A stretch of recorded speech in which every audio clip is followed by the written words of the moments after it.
So, Krishna.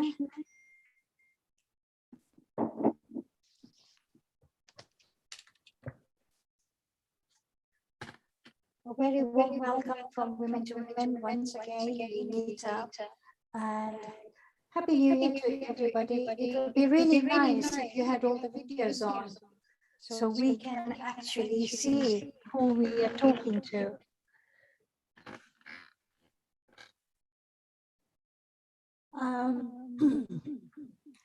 I hope everybody's looked at my link and prepared yourself to talk about yourself as well.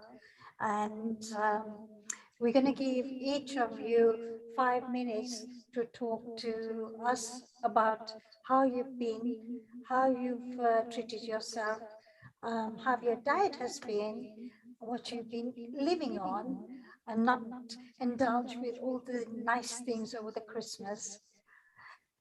Am I echoing? You are.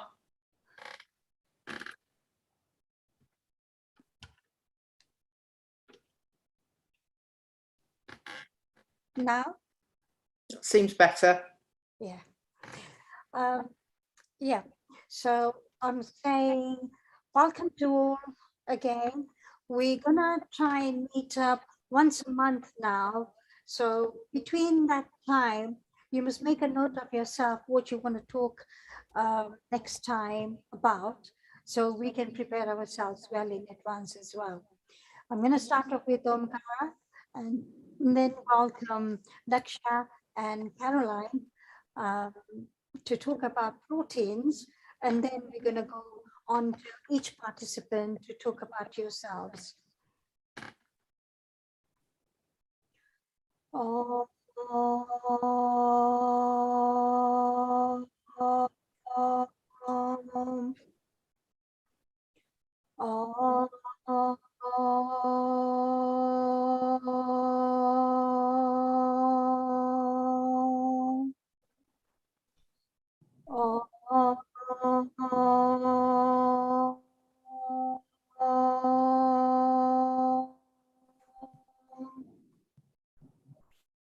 Om Bhurbhuva Swaha Tatsarviturvarenyam Bhargo Devasya Dhimai Dhiyo Yona Prachodayat.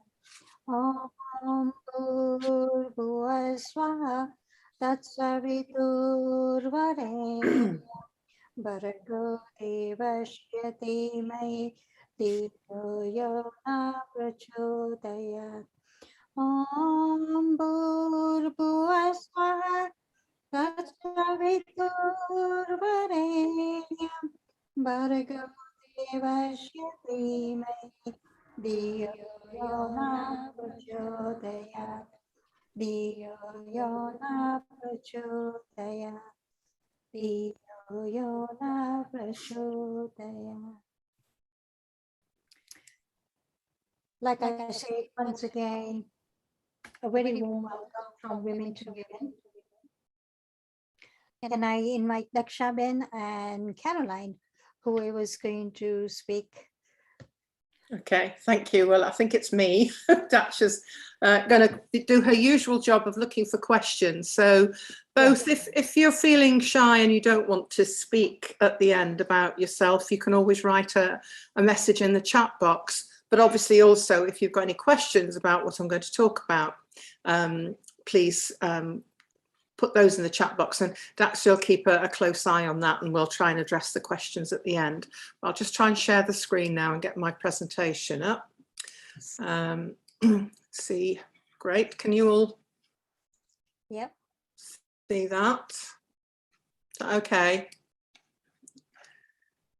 Right. So a very warm welcome and a happy new year to you all. It's nice to see so many of you here again today. And the request last time was to talk about protein. So that's what I've done the presentation on. But as always, if you've got any other queries, pop them in the chat box and we'll try and cover as many as we can at the end. Let me just put this onto slideshow. Great. Okay. So as always, I put my own little disclaimer here. This is an informal gathering where Daksha and I are trying to share our knowledge and to give you some broad advice, but we're not giving you specific medical advice. So if you do have specific medical conditions for which you're under treatment from your GP or consultant, and you are going to make any major changes, please always refer to them and get them to keep an eye on you. Sometimes when you do change your diet, it does give you the benefit of improving some chronic conditions, and it may be that your drugs need monitoring and possibly reducing, or even better, you might be able to come off them altogether. So please, as I say, keep an eye and keep in touch with your GP.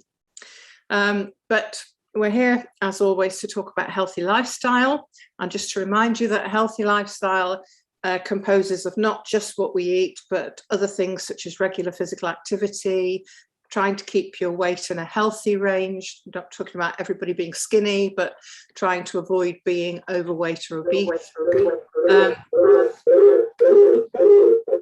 learning to manage stress, and having adequate sleep, not smoking, and moderation of alcohol intake, which I'm sure isn't an issue in this group. But these are all the things that compose a healthy lifestyle. But today we're focusing back on nutrition and food. So that's what we're going to talk about today. So a healthy diet consists of the right balance of nutrients and energy to allow, oops, somebody's drawing on the screen. I don't quite know where that's coming from. Possibly avoid touching your screens if you've got touch screen iPads or phones while the slides are on. But a healthy diet, say, consists of the right balance of nutrients and energy to allow the body to function, grow and repair. Obviously, when we're young or when women are pregnant, there's a lot of growth going on in the body, so the diet needs to be adequate to support that. Once we're adults, we don't want to grow too much because that usually means growing in the wrong direction, but we still need a very healthy diet to help us to repair and maintain a healthy body. So there are three main macronutrients and multiple micronutrients that make up a healthy diet. The micronutrients are things like vitamins, minerals and trace elements, which we maybe can cover in another time. But today we're going to talk about one of the key macronutrients, which is protein. So the three macronutrients are carbohydrates, fats and proteins. Proteins and fats are essential for health because healthy fats, that is fats that are created by nature as opposed to anything that's made in a factory. Healthy fats contain very important fat-soluble minerals and fat-soluble vitamins and other minerals and so forth that we need for the body. Carbohydrates are not at all essential for healthy life. You will naturally get some carbohydrates if you eat a nice cross-section of naturally occurring foods such as vegetables and dairy products. You don't need to specifically eat carbohydrates such as pasta, wheat-based products such as breads and cakes and so forth, or even many of the grains that are very high in carbohydrate. You will survive very healthily without any of those, but what you can't survive without are fats and particularly proteins, and it's protein that I'm going to focus on tonight. So the word protein comes from the Greek proteos, meaning holding first place, so priority, the most important thing, if you like, which is a really good way of describing protein because it is the essential building block of the human body. And the little illustration I've got there is a bit of a chemistry lesson, but the proteins are made up of amino acids, and all the amino acids have three components. They have an amino component, a carboxyl component, and a side chain that makes them all individually different. So there are 20 amino acids that make up the proteins in our bodies. Protein molecules are the building blocks of the body. As I said before, they're needed for growth and repair, so they're really essential to life. We can't store extra protein. We're made up of a lot of protein, but in order to keep that repair and all the other important functions of the body going, we need a constant intake of protein. So it's essential we get adequate protein on a daily basis. So protein molecules consist of amino acids, of which there are 20. 11 we can actually manufacture if we're getting adequate nutrition, so our body can make those once we've got all the sort of components in our diet. But there are 9 that we call essential amino acids that we can only get from food. So it's really important that we look at our nutrition and make sure that we are getting those 9 essential amino acids, as well as good component of healthy food that will allow us to manufacture the other amino acids that we need. And I'll come back to this, but proteins are involved in just about every aspect of our bodily functions. So got a little bit of an image on the right there showing you that they're important for transporting chemicals and food around the body. They're important for our structure, for our bones and muscles, our hair, our skin, our nails. Many of the enzymes that are essential to our body's function are proteins. Many of our hormones are. They are important with the communication channels between all the different organs in the body. They're important for our acid-base balance, our pH, which is incredibly important for keeping the body functioning well. They're important for keeping good kidney function and keeping our fluid balance correct. And very current at the moment is our immune system, and antibodies are protein molecules. So in order to be able to mount a good immune response when we are challenged with infection, we need adequate protein to be able to make those antibodies. So having a protein deficient diet affects the whole body, and truly malnutrition, I would say, is not about simply not having enough food. It's about not having enough of the right food, and it's particularly not having enough protein. And we do talk about the current Western world, many of us being overfed and undernourished because we've got far too much food, but actually it's not the right kind of food. So it's not giving the body the nourishment it needs. So it's really important that when we're looking at our choices of food, that we're making sure that we're getting adequate protein. And there has been quite a lot of misunderstanding and also argument in the science world about how much protein we need. And we're actually learning more recently, when people are starting to take much more of an interest in nutrition, that we actually need more protein than we used to think. So that's one of the things I'm going to have a look at. So the sources of essential amino acids, the easiest source is by far the animal-based foods. So meat, dairy and fish. Eggs as well are a fantastic source of protein. So if you are vegetarian, then you're really looking at your dairy and eggs as being one of the best sources for you for your essential amino acids. If you are vegan, you really struggle a lot more, and this is what I want to focus on a bit later. You've really got to work hard at making sure you get adequate protein, particularly the essential amino acids. Soy is the only vegetable or plant food that has all 9 essential amino acids.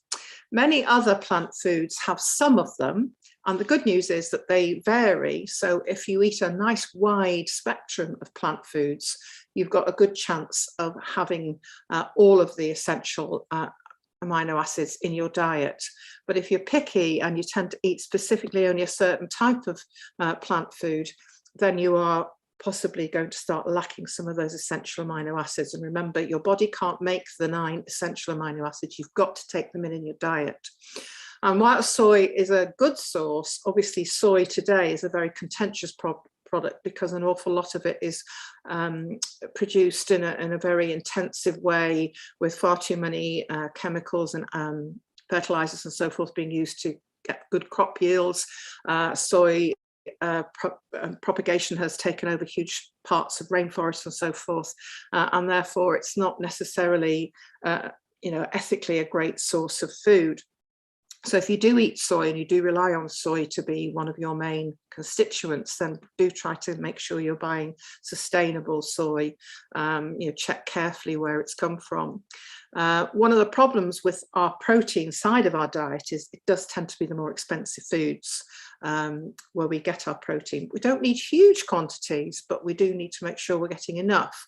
But it does tend to be the more expensive end of the shopping list, if you like, which of course is why people who are on low incomes are often slightly protein deficient because they're not able to afford the protein-rich foods. So as I mentioned, soy is the only plant food that contains all 9, but lots and lots of vegetables do contain some of them. So please ensure that you're getting a nice wide variety of vegetables in your diet. Now, as I said, there's been quite a lot of argument amongst the scientific world about protein and how much we need. And the current UK guidelines, which those of you that have been with us over the last year will know, Daksha and I've got a very poor opinion of the national guidelines, both here in the UK and in the US and many other industrialized countries, that encourage us to eat half of our intake in form of carbohydrates. And they also only recommend a very small proportion of protein, something like around 45 grams of protein a day for the average adult. Now, there's been some really interesting research that shows that it's protein that drives our desire for food, because the human body knows what it needs to maintain itself, and therefore it will encourage you to eat until it is satisfied nutritionally. And by satisfied nutritionally, that means it's getting all the components that it needs to run properly.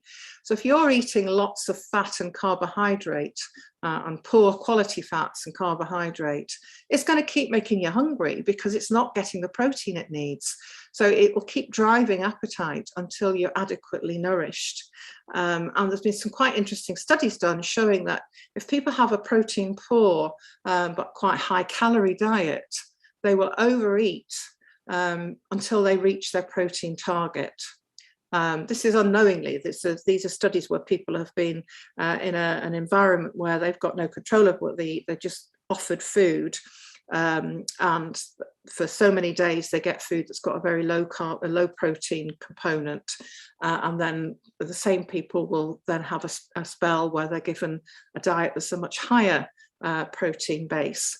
And when they're eating the higher protein, they stop eating when they're satisfied, and they eat on the whole much less in the way of energy, many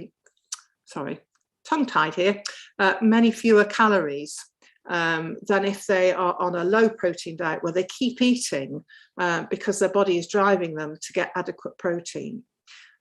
So this is really quite an eye-opener and helps us to understand appetite better. You'll also know that carbohydrates drives high blood sugar, which drives insulin production, and therefore also causes blood sugar crashes, which can also make people feel that they need to eat, they lack energy, and it can drive hunger as well. So all the elements of a bad diet are really working against us, making us eat more. But of course, all that does is make us put on weight or suffer from various maladies, as opposed to being healthy because we're not eating the right things.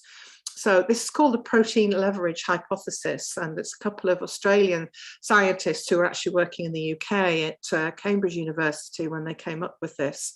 It's been tested out in a number of studies throughout the world, and we get the same results. And in fact, these guys were actually zoologists.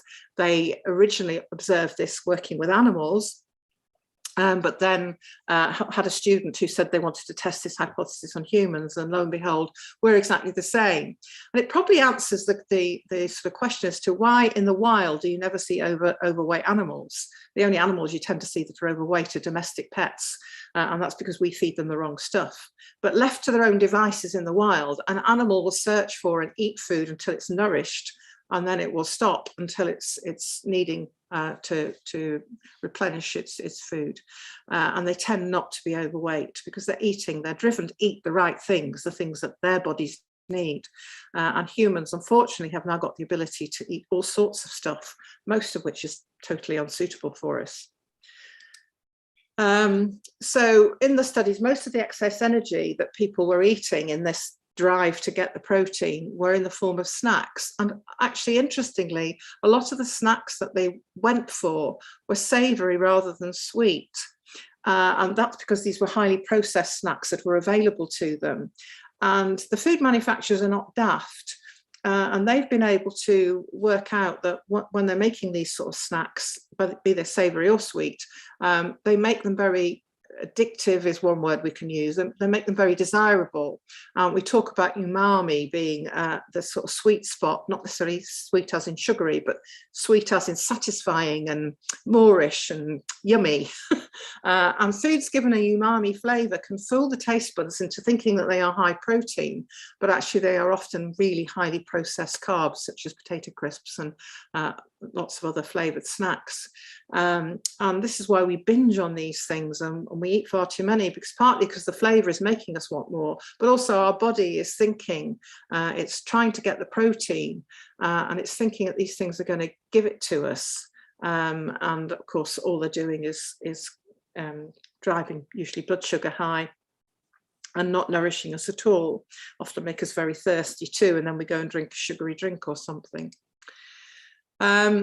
So the challenge for vegans, especially if you want to lose weight, are that many of your vegetable sources of protein also contain significant amounts of carbohydrate.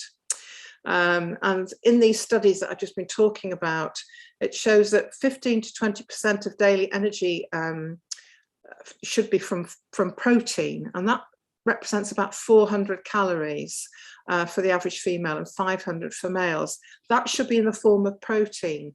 As I say, the current guidance suggests only about 45 grams of protein for a woman, and yet if we use this formula that these research projects have shown we should be eating, then we ought to be eating as a sort of average female around 100 grams of protein per day. So that's twice as much protein as currently recommended. So if we eat that diet, the diet that's low in protein, we're likely to consume significantly more carbohydrate and fat in order to, because our body's driving us to eat until we get adequate protein.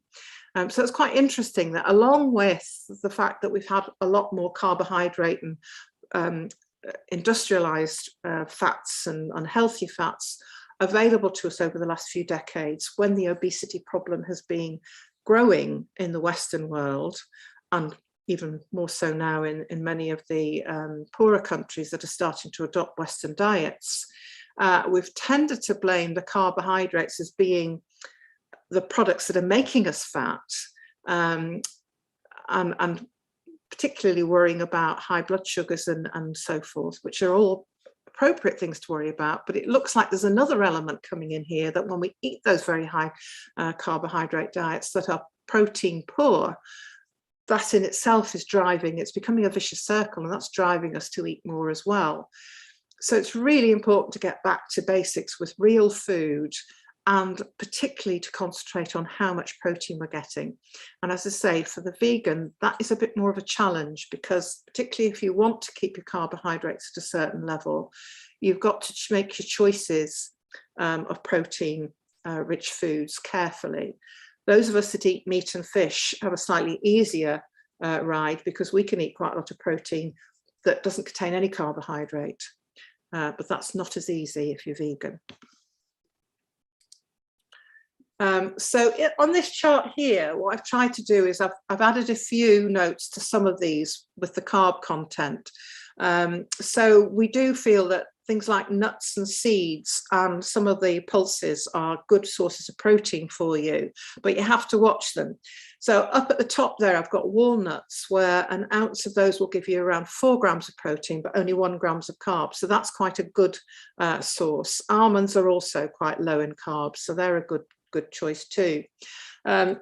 Pumpkin seeds, you'll get 4 grams of carbs if you're eating an ounce. So with your seeds, you've got to start being careful. Small amounts, okay, but if you go too mad, then you're going to start driving up the carb content.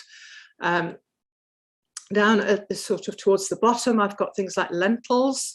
9 grams of proteins in half a cup of lentils, but unfortunately 17 grams of carbs as well.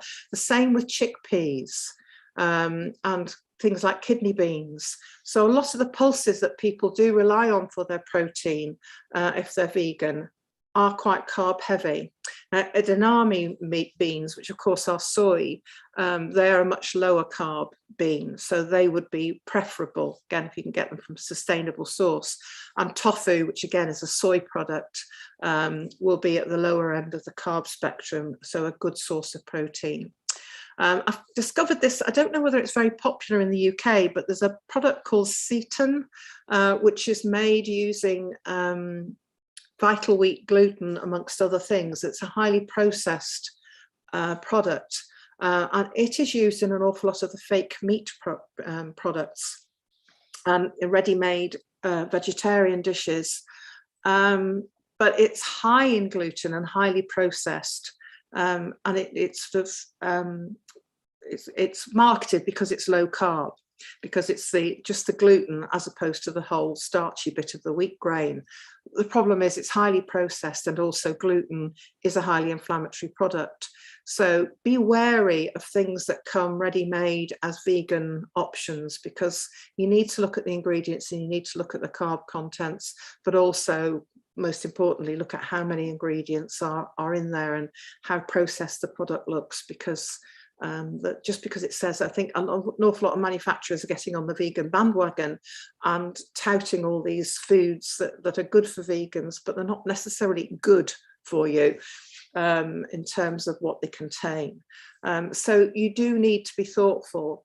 And there are lots of apps as well as just good old Google. If you aren't sure about the nutritional value of a certain food, literally just put into Google nutritional value of, and whether it's black beans, kidney beans, or whatever it is, and you'll quickly find a little chart that gives you the nutritional value of, usually it's 100 grams, or it'll state if it's not that particular food, and you can start to get a feel for which foods are higher carb and which ones are better from the carbohydrate point of view, and also which ones are protein rich. Carbs and Cals is another app that you can buy for phones, for smartphones. I don't think it's too expensive, but it also gives you a breakdown of energy, fat, protein, carbohydrate and fiber content of common foods. So that can be very useful too. But say you do need to be thoughtful about, particularly as I say, if you're either diabetic or pre-diabetic or trying to lose weight, you need to watch the carb content. Obviously what I was looking at there were nuts and seeds and pulses, but when it comes to the vegetables, there are quite a few vegetables that are much more protein rich than others. We do like green leafy veg and so forth in the low carb world, and things like spinach are high proportionally in protein. Obviously, weight for weight, you don't eat a huge amount of each of these at each meal, but if you're having them regularly with each meal, you will be getting a good smattering of protein in there, along with your pulses and nuts. So most of the green veg there are pretty good on protein. And we do encourage people to have lots of green vegetables every day. If you don't get enough protein, then, as I said earlier, it affects every single system and structure in the body. So if we go back to the little table that I showed you on an earlier slide that's on the right hand side of this one, you need protein for the body structure, so the collagen in your skin, the keratin, which makes your nails, your hair. It's the chief constituents of bones. So the basic skeleton and indeed that is covering the skin are affected if you've got a low protein diet. Protein is needed for virtually all the reactions in your endocrine system and indeed in your muscles. And transporting the hemoglobin that transports oxygen around the body, but also many of your important hormones and the antibodies I mentioned earlier that are part of your immune system. All of these are very dependent, they're very protein, made of protein, and therefore very dependent on you having adequate protein to keep the right constituents for all of these systems. So malnutrition really is a lack of protein more so than other macronutrients. If you don't have enough carbohydrates, you'll be fine. Hopefully you'll be fairly slim. If you don't have enough fat, you may lack some of the fat-soluble vitamins if you have a severe lack of fat. And again, you'll probably be slim if you don't eat a lot of fat in your diet. But if you don't have protein, then you really are struggling. The body is going to be under severe stress and you will not feel well at all. So really, really important, the most important of the three macronutrients. There are some resources. The studies that I referred to are from the book that I'm showing you on the right-hand side. It's called Five Appetites, and it's really suggesting that we should eat like the animals. It doesn't mean we should eat what the animals eat, but we should be more instinctive and go back to basics about eating what the human was meant to eat, as opposed to all the manufactured processed food that we've got on offer to us now. And it's very interesting to read it, as I say, and find out how It all goes together, and really we've interfered far too much with our natural diet over the last few decades. Dr. Dan Maggs is a GP in the UK who has a website where he talks a lot about the ketogenic diet, which is a very low carb diet. And I'm not giving you the link here specifically because I'm encouraging all to go ketogenic, but he has some really good videos looking at different aspects of the diet. And the link I've given you here is to a bit he does on protein and finding the best sources of protein for your diet. And he specifically mentions proteins for vegetarians and vegans. So it's a short video, it's quite useful. And similarly, Diet Doctor, which I've mentioned in the past, they've got loads and loads of information about diets of all descriptions, be they ketogenic, just low carb, low protein, not low protein, low protein, no, start again. Low carb, high fat, or high protein diets. He's recently changed his own personal approach from a low carb, high fat to a higher protein diet, and had great success and feels a lot better for it. So he's put quite a lot of information on the website now. It's not that he's saying low carb, high fat is bad, but some different things suit different people. And therefore he's got a lot more information, a lot more videos and diet suggestions, which includes for vegetarians and vegans, looking at a higher protein diet. So there are just a few suggestions of really interesting sources of information about protein. And that was it. I don't know what's happened to the screen here. Mine's got blue lines all over it, but I'll stop sharing now. And hopefully that's been short and sweet, so it'll give us time for plenty of questions and discussion. Yes, the questions were coming through or straight away as you started speaking. So Nishali has said, one, I understand vegetable protein does not have all the amino acids. How does a vegetarian ensure we get the complete protein, or is that not necessary? But you can obviously answer that because I know you've already covered it really. And then part two of that question is, I understand excess protein is converted or rather stored as fat. How is protein converted to fat? I need a layman's explanation as Google's explanation is complicated. Right, I'm not quite sure. Let's cover point one first. As I said in the presentation, a lot of vegetables don't have all of the 9 essential amino acids, but they have some.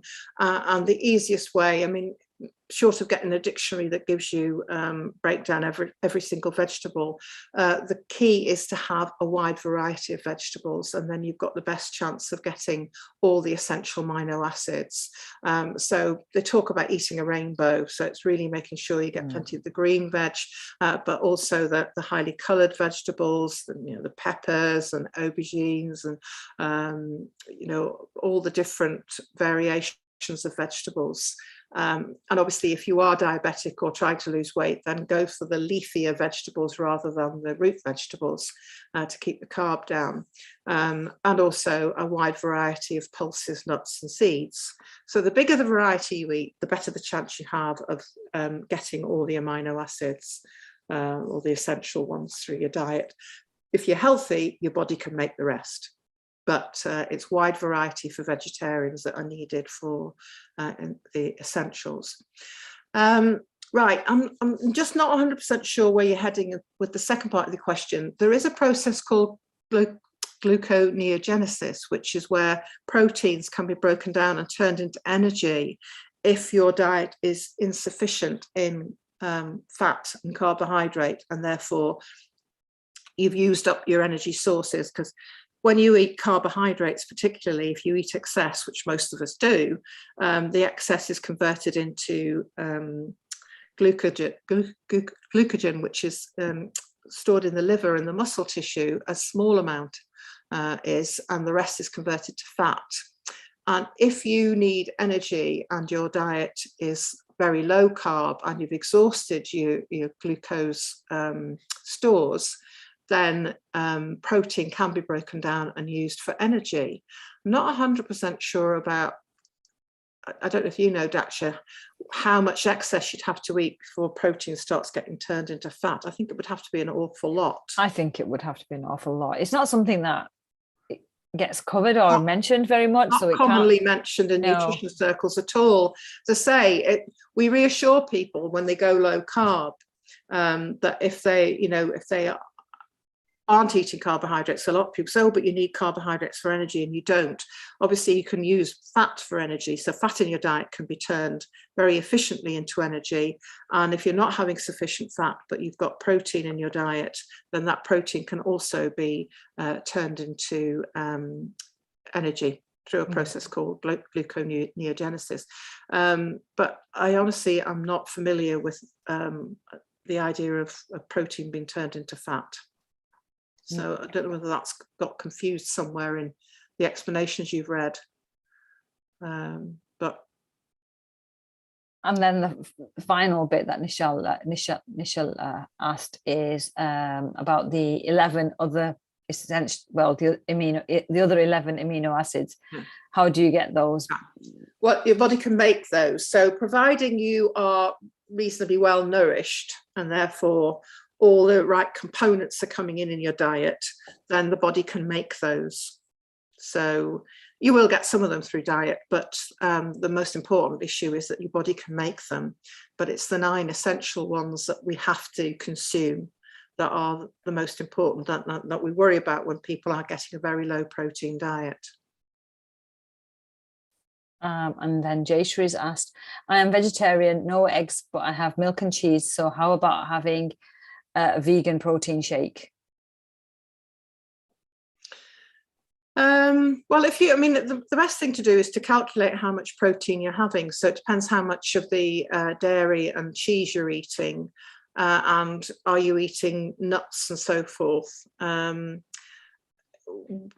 and I prefer, whenever possible, that your nutrients are gained through real food rather than anything that's processed. The problem with shakes, if they're, other than ones you might make with your own food in a blender in your kitchen, if they're proprietary products that you're buying, they've been highly processed, and therefore they're not going to give you as much nourishment as the real food that they were made from.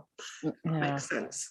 Do you agree with that? Yeah, no, I do. And I personally believe in chewing your food as much as possible. Yes. So having food, from a dental jaw point of view. Yeah, because the whole process of eating, digestion starts in the mouth. So things that have been pre-digested and messed about with before you actually get them do lose some of their nutritional value. So wherever possible, we should be eating the real thing. Yeah. I've got a message that's just come through directly to me, and it's I won't mention the name just in case they wanted to remain anonymous, but I have been advised by my nutritionist and dietitian to have 100 grams per day, at least half a plate and quarter vegetables, then quarter carbs, and to reduce my protein of my meal and regular meals. Being vegetarian, I add protein, water and powder yogurt to get my 100 grams a day. I don't know if this doesn't really make sense to me. No. I don't feel hungry, and I have lost almost 2 stone in 6 months. So I think she's talking about chas, water and yogurt. Right. So lassi. Can you just read the beginning of that again? She says she's been advised to have 100 grams of protein a day. Well, it just says 100 grams per day, at least half a plate and quarter vegetables, then quarter carbs. Yes, it does sound like 100 grams of protein, doesn't it? Yeah. Which we'd agree with. 100 grams of protein a day is what the study I was referring to is suggesting for this, the average adult woman. And if you eat that, as well as being nourishing for the body and essential for the body from all the reasons I mentioned, protein is much more satisfying. So it takes longer to digest. So apart from hitting the body's target and satisfying the body from the point of view of nutritional needs, it actually satisfies your appetite as well. So I'm not surprised you're losing weight if you're managing to have that amount and reduce your carbs. So it sounds to me as if what you're doing is okay. So I don't quite know what the question you want to. I think it was just maybe just saying that it's worked. Yeah. I don't feel hungry, and I've lost almost 2 stone in 6 months. So maybe just it's an agreement with what you've said. Yeah. Nishala has said, I have been meaning to make that. Is it seitan? Yeah, Seitan at home. So well, if you're not gluten sensitive, then have a go, and if you're making it at home, then hopefully you won't be adding anything too nasty to it. From what I can see, it's vital wheat gluten and sometimes coconut flour and various other ingredients. And I mean, if you're just making it to make it like a sort of doughy product, then it's probably okay. I think it's when they're using it to make meat substitutes in factories, and therefore they're adding all sorts of additives that really are not good. But the thing most people need to be aware of, if they've not tried seitan before, and if they feel they've got a gluten intolerance, is that it's very high in gluten, because basically it's the gluten from the wheat, and they've just removed the starch and left the gluten. It's used in a lot of low carb breads, which works if you're not gluten sensitive, but it's something people have got to be very aware of, because we do think that a lot more people are sensitive to the inflammatory response to gluten, even if they're not celiacs. An awful lot of people don't tolerate gluten well, and they might not realize, but that's in there. And then Naina said, how do you know if you have protein deficiency without doing a blood test? Well, I think it'd be more by symptoms, really, and also being aware of how much you're eating. But lack of energy, poor skin, muscle loss, there's all sorts of symptoms, because it depends what system is being most affected by it. It could be just general not feeling great, down to very specific issues. Would you also see some muscle loss? Yes, and say you could well see muscle loss or difficulty. No energy. If you try to exercise and you find that you just haven't got the energy to do simple exercise, be a sign that the muscles are struggling. There's all sorts of different constant infections is another one, where your immune system's struggling a bit, so just feeling below par all the time. Rashmi's asking, is cheese good? She's a vegetarian, doesn't eat eggs, type 2 diabetic. Cheese is good. Again, you just have to watch your different cheeses, because some cheeses are higher in carbs than others. And also, if you're trying to lose weight, they're very energy dense, so you don't want to overdo them, but they are a good source of protein. And obviously there are different cheeses that have the different components. Cottage cheese is a very, very good high protein and low fat cheese, which can be useful for bumping up your protein count without too much unwanted energy if you are trying to lose weight. And calcium's good source of calcium and so forth. So again, investigate the different cheeses. They all come, if you're buying them in a package, they'll have a nutritional label on them, but if not, just look up the different cheeses, and depending on what you're wanting to achieve, if you're trying to go for weight loss or you're diabetic, then you want to keep your carbs down, then look for the cheeses that are lower carb. What is a specific blood test that can be done to check protein levels? Well, I mean, if your doctor's doing some general blood tests on you, they do look at certain elements of protein. But it's a bit, there aren't sort of very specific blood tests as such. It would be more seeing signs of certain other things being out, like urea and electrolytes, the kidney function, the liver function tests being not quite right, rather than, I mean, they do check total protein and things like that, and albumin in the sort of standard blood chemistry tests, and if they were low, then they should be investigating those. Trouble is, standard medicine often then starts looking for all sorts of wacky problems and don't necessarily think like looking at something as simple as poor diet. So you know, it's fairly rare these days that the standard GP will ask you what you eat when you go in with a problem. You know, they don't start with the diet. They often look for all sorts of more complicated answers. But yeah, general blood chemistry that most doctors would run if you go in saying you feel tired all the time or you don't feel very well, should show up if you've got low albumin, etc. However, that's sort of a later stage of the process, and it's not necessarily going to show up in a blood test in the early stages. So it's better to analyze. If you're not feeling great, it's better to analyze what you're eating and check for yourselves that your protein is adequate. Rashmi is asking, is milk good fat and protein? Yes. Yeah. Again, providing you're not lactose intolerant, then milk has a decent amount of protein and healthy fat in it. And there's been some studies recently that show that actually dairy products seem to help prevent some of the diseases that they used to get blamed for, so heart disease, diabetes, etc. So yes, if you tolerate dairy, then it's a very good source of protein and healthy fat.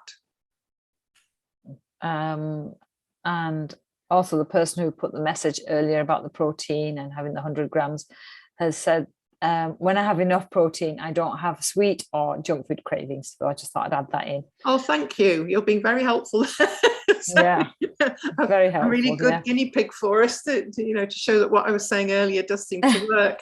And it is important, particularly, as I say, when you go low carb, it's really important to make sure that you're looking at the other important nutrients, your fat and your protein, because you do need all of those. You need a certain amount of energy, but you also, most importantly, need the building blocks, the protein. So, we need to be much more thoughtful about the components of the plate when we're eating. And just as an anecdote, my own parents, I've been really largely responsible for their diet now for the last couple of years since the whole lockdown thing started, and I took on their shopping and realized just how horrendous their diet was. And my mother's health has improved remarkably over the last year, because basically I do most of the cooking now. But I was horrified at how little protein they were eating. It really was. And the fact that it's now increased significantly and the carbohydrates have decreased significantly, she's much more energetic, and her memory's improved. All sorts of things have improved. And I realised that now that over the previous few years, when I was worried about her aging, it wasn't just the natural aging, it was actually that her diet, because she'd sort of got to the point where she couldn't be bothered doing fancy cooking, she was relying on quick and easy beige food. And actually there was very little protein in either their breakfast or their lunch, and only a very modest amount in their evening meal. And that's all changed now. They're having protein with every meal. And that is something that we should strive for, is that each meal should consist of some protein as well as healthy fats and a small amount of carbohydrate. Well, that leads us into this question quite nicely. Isn't higher protein not just Atkins and proven to be bad? Well, actually, Atkins wasn't high protein. Atkins was very high fat. And Atkins hasn't been proven to be bad at all. Atkins was proven to be right all along, that what he was getting at was that carbohydrates were bad. and he was focusing on a higher fat and protein diet. So he was encouraging, obviously his diet was mainly focusing on meat, which wouldn't suit the majority of people on this call, but he was telling people not to be frightened of the fat that came with that meat, and therefore it was probably a moderate protein, high fat diet that he was encouraging. And people did lose weight very well on it. And at the time he was demonized, and even up until the time he died, he was criticized heavily because of the diet heart hypothesis, which has now been well and truly disproven. And so we realized that all along he'd actually got the right idea. And I followed it myself and shed loads of weight. It's the only time in my middle to later life that I have easily lost weight. But I stopped it because so many people kept telling me I was going to kill myself. And now I wish I hadn't stopped it, because I wouldn't have had 20 odd years of being overweight and struggling to lose that weight. But I absolutely want to stand up for Dr. Atkins. He wasn't wrong. He got an awful lot of things right. But what we're talking about here is not exactly what he was talking about. We're talking about enough protein, which we now realize is more than the recommendations have been for the last 30 odd years. But we're not talking about super high protein. I'm not telling you to eat massive amounts, but 100 grams is what we should be aiming for. What Smita's asking, what type of protein powders should we buy to supplement our diet? Is pea protein powder best? There is whey too. Yeah, you need to watch whey, because some of the whey products are have quite a lot of sweeteners added to them, which are sugar, and they're messed about with to make them into sort of almost like milkshake products. As Daksha and I said earlier, it's better to get your protein from real food. I'm sure pea protein is okay. I've come across hemp protein and all sorts of different powdered proteins that you can add if you really, really feel you need it, if you struggle terribly to get enough protein by eating real food. But I wouldn't rely on it, and I would be very, very careful at looking at the ingredients in the package, because it might say pea protein on the front, but there might be a lot more than pea protein in there, most of which will be bad, additives and sweeteners and all sorts. So be very careful, but please don't, as an emergency measure, to top up if you've been a bit off colour and you're not eating well, but not to rely on day in, day out. What proteins are good to keep hunger away? Rashmi is asking. Well, any protein really is so it's getting enough. For those of us that eat meat and fish, a good helping of those will help sustain us. Eggs are really good. So if you do eat eggs, they are a good source of protein that tend to keep hunger at bay. I use eggs a lot as snacks, hard-boiled eggs and so forth. Could be very useful to have in the fridge if you get the munchies, and stop you going and raiding something more harmful for yourself. If you don't, if you're vegan, then it's the nuts, I suppose. The lower carb nuts are a very good food to help keep the appetite satisfied. So it's finding the things that you like that are as low carb as possible, having those handy for if you're getting hungry, but also to make sure you're adding adequate. I always say to people, if you're hungry between meals, it's because your meal is not nourishing you adequately. So look at how much protein you're having in your main meals and try and make sure there's plenty in those, and then you shouldn't be hungry in between. Paneer, is that a good fat protein? What paneer? Paneer? Oh, paneer, yes, because that's made with dairy, so that would be a good source of protein. And then Jaysha is asking about soy. Is it good? Which you've covered anyway. Yeah, I mean, it's getting the sustainable soy, because unfortunately it's become such a trendy food, as well as obviously mainstay of vegetarian diets. But because it's become huge, then a lot of the planet is being ruined by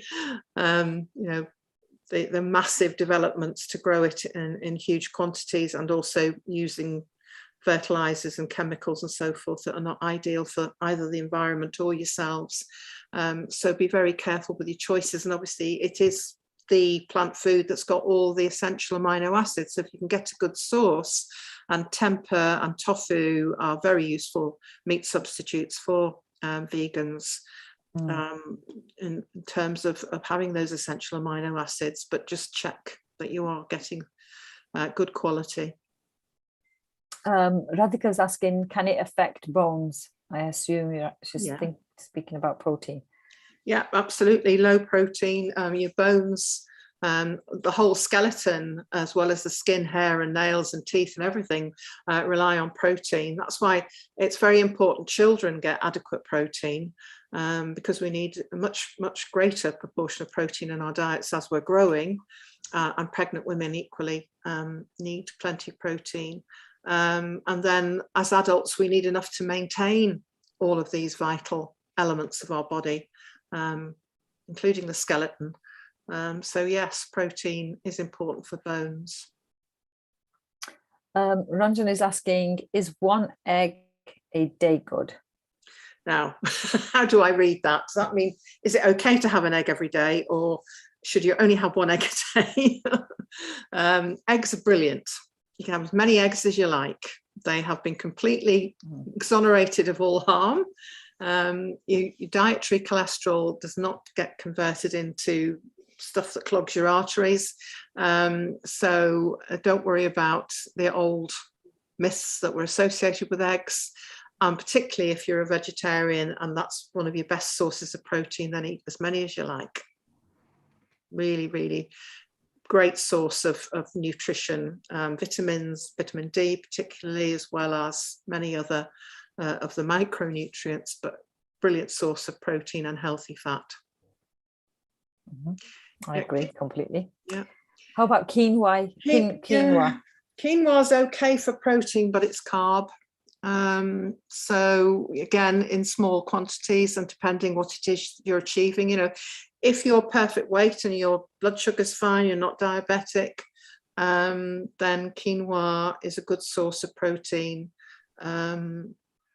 But it does contain carbohydrates as well. So you need to be careful if you're trying to watch your weight and if you're diabetic. Yeah. Do high protein diets raise cancer risk? Oh, again, I mean, define high, but we're finding out now that we need twice as much protein as been recommended for a long time. And we need that to maintain the body and keep us a healthy weight, etc., to control our appetites. And the body is made up of protein. High carbohydrate diets far more likely to be linked with cancer. I think, I wonder if this question is coming from some of the very disputed studies that suggest that meat is a problem from cancer risk. And again, there is no quality evidence to show that healthy meat, i.e. naturally occurring meat, as opposed to processed meat, is responsible for cancer. It's highly likely that those studies that hint at meat being responsible for cancer, they haven't distinguished between fresh meat and processed meat.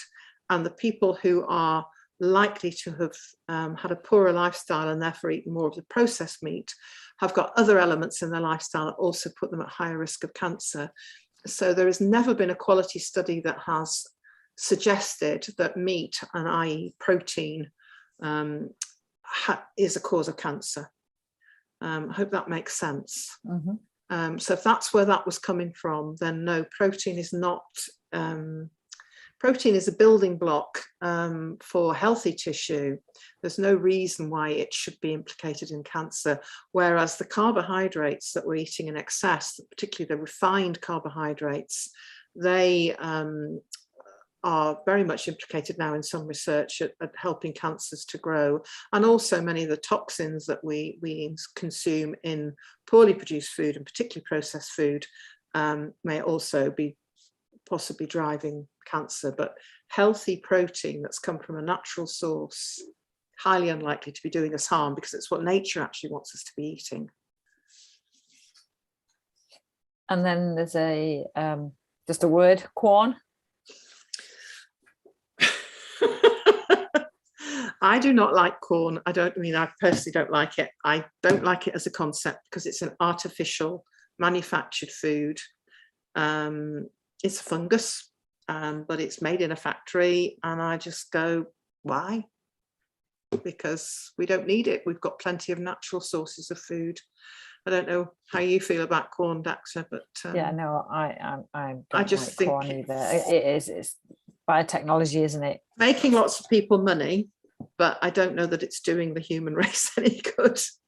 So I'd avoid it if I were you. It's manufactured, and I really don't like anything that's manufactured. You know, and as I say, that a lot of the big food manufacturers are jumping on the bandwagon now of vegetarian and veganism. And I'm not here to argue the ethics of people's individual choices of what they eat, but I worry that the big food companies that just want to make money and they really don't care about your health at all are now jumping on a bandwagon, and there's an awful lot of artificially created vegetarian foods that are not going to be doing you any good at all, and therefore try to source your food from naturally occurring foods rather than anything that's come out of a factory, and that includes corn. Yeah. Is corn very much like paneer, tofu? No. It's like corn, they make all sorts of pretend meat products out of it. Yeah. I mean, I vaguely remember using it years and years ago when I was on the low fat thing, you know, after Atkins, and I fell for all the nonsense about low fat. Corn was sort of just coming into its own then, and of course they produced it looking a bit like minced meat, you know, minced beef. And I can remember making bologneses out of it. I couldn't fool the family at all. They always knew immediately that it was corn. But it's as far as I know, it's a little fungi. And it's egg in it as well. It's grown in an industrial environment, whereas tofu is a derivative of soy, which is a naturally occurring product. So I would say no, they're quite different. Yeah, and you can get corn pieces as well. So you can. It made it look like little chicken nuggets. Yeah, they've done all sorts with it, all sorts. Yeah, and as with any of these meat substitutes, I feel if you're not going to eat meat, just don't eat meat. But if you start trying to get these meat substitutes, they are going to be manufactured, and therefore they're bad. Like the seitan I mentioned earlier, if it's manufactured to look like a meat substitute, then it's going to have all sorts in it, which are not going to do you any good. So just do without the meat, but don't go for the meat substitutes. Or eat real meat. Just eat real meat. But as I say, if you are vegetarian, then just do without the meat, but don't try and have the pretend meat. Ranjan's asking, can you say something about protein and the menopause in general? Well, I mean, having a good diet helps women through the menopause. I don't know of any specific studies on protein and the menopause, but obviously at the time of menopause, your hormones are going through a huge state of flux, and a lot of the symptoms are caused by the sort of peaks and troughs of the hormone levels. An adequate protein diet obviously will help your hormones to be as healthy as they can be at that time. But I don't know that there's anything specific I can say other than making sure your diet is as healthy as can be. Real food, adequate protein, low carb. You know, as with premenopause, you know, for women going through the menstrual cycle, our hormones can sometimes drive our emotions and drive eating patterns, and trying to have as healthy a diet as possible can help to sort of offset that. and stop us from binging and eating for emotion's sake. So I would just say that, you know, to get through the menopause, it's important to look at your diet and make sure you are having adequate protein and healthy fats and plenty of vegetables and nutritious foods. But there's nothing I can say. I don't know if, again, Dax, if you've got any thoughts on specifics. No, nothing on specifics. I think the low carbohydrate diet definitely helps with the menopause. Yeah. Because of the way the blood sugar interacts with Yeah. all the hormones, Yeah. especially the master hormones. And So, you do need yeah. the adequate protein to help support those hormones. So Yeah.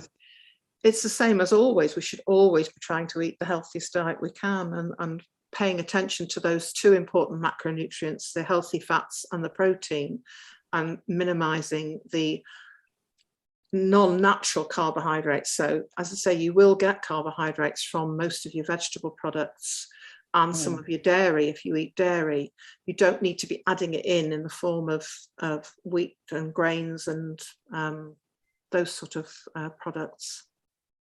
Yeah. Rushmi's asking, are herbal teas okay to have? Yeah, herbal teas are fine. In fact, they're good, because again, the problem with other drinks, caffeine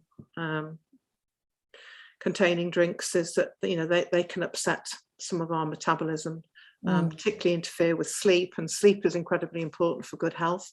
So no, herbal teas are great, particularly if it means you drink them without milk, so it reduces your carbohydrate intake that way. And there's lots of lovely ones out there. Yes, oh yeah, absolutely. Yeah. Are there cereals that are high in protein, and if so, which ones? No. Simple answer, don't eat cereals. If you're talking about breakfast cereals, I would definitely, I mean, I think the porridge oats are probably, if you could apply the word healthy to a breakfast cereal, then porridge oats may be the healthiest, but really in a low carb environment, you don't want any cereals. Don't believe any of the blurb on the packaging. They're usually just full of sugar and very little in the way of nutrients. And if it says fortified with vitamins, that tells you everything, because if they have to fortify them, then the product that they're made from is not much good. So again, try and get away from cereals for breakfast. Go for, again, protein in the form of seeds and nuts and so forth. So a homemade granola with some natural yogurt is a good breakfast option if you don't like eggs. So I would steer away from cereals altogether. Can you get enough protein from Greek yogurt? Well, you won't get your daily requirement from Greek yogurt, but for a breakfast, Greek yogurt with a little bit of homemade granola that contains nuts and seeds, that would be a nice protein meal. But obviously you need to look at what else you're having during the day. But Greek yogurt is good. Yeah. What's the best protein to have for someone with diabetes? Well, a protein that doesn't contain too many carbs. So if you're vegetarian, I mean, obviously if you're not vegetarian, you eat meat or fish and eggs, then they're great sources of protein that are low carb. But if you're diabetic and vegetarian, or particularly vegan, then you need to be looking at the lower carb nuts, the lower carb legumes. So soy would be very useful. But, you know, you need to be looking at that carefully and choosing the lower carb options. Do any fruits have proteins? Not really. No. I wouldn't have said fruits, so. Unfortunately, I mean, the whole fruits are fiber and fructose. So we do recommend keeping fruit to a minimum and going for the likes of berries and so forth that tend to be lower carb. But no, fruit doesn't really add anything. It adds fiber to a diet if you eat the whole fruit, but it doesn't add anything in the way of protein. And then the final question that I I think it's the final question, is what is protein in blood test? Albumin. It depends on what test is run, but some of them will look at albumin, some will look at total protein. But albumin is probably the word that would be used the most. Yeah. As I say, there aren't any really specific blood tests looking at protein in the way that we're describing here, in terms of, you know, if your diet's inadequate, it's not going to show up necessarily as a low protein in a blood test. It's going to show up maybe in other deficiencies or hormonal imbalances or what have you. So there isn't a nice, quick and simple blood test to say your diet's low in protein. It's more looking at your diet yourself, and particularly if you're not feeling great, I'm wondering, you know, what could be behind that. It could be, as I say, particularly if you are vegan, because you've got to work so hard to make sure you get adequate protein. Yeah. Well, I think that was the last one, wasn't it? Yeah.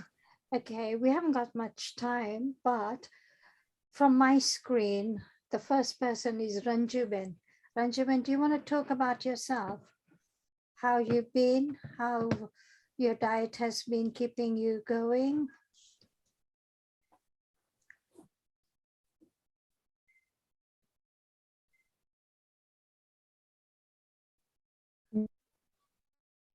I see unmuted. Okay. Can I speak, Panna? Yeah. We can see you and hear you. Yes. So, sorry. We can see you and Hello. hear you. Okay, that's fine then.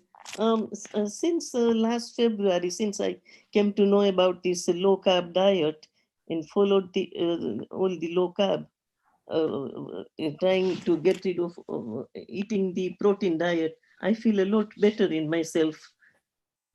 Good.